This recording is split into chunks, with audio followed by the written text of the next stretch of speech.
14 বছর ধরে কলকাতা লন্ডন বানালে তুমি যাও চলে যাও এক রাতের জলে একজন গেলে যে মোড়ে তুমি ব্যাগ গুছিয়ে লাও ক্যানিং এর নওজোয়ান হিন্দু মুসলমান ভাঙড়ের নওজোয়ান হিন্দু মুসলমান সকলেই জেনে গেছে সৌগত শয়তান। পরে আমি একটা গান গেয়েছিলাম, সেই গানটা হচ্ছে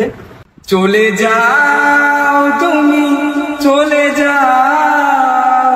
বাংলাটারে মুক্তি দাও 14 তলা ছেড়ে দাও 14 বছর ধরে কলকাতা লন্ডন বানালে তুমি যাও চলে যাও এক রাতের জলে একজন গেলে যে মোড়ে তুমি ব্যাগ গুছিয়ে লাও নেড়া বেলতলায় আর যাবে না বারে বারে ঘুঘু ধান খাবে না তুমি যাও চলে যাও দিদি ব্যাগ গুছিয়ে লাও। তা তোমার এই গানগুলো মানে ফানি ভাবে বানা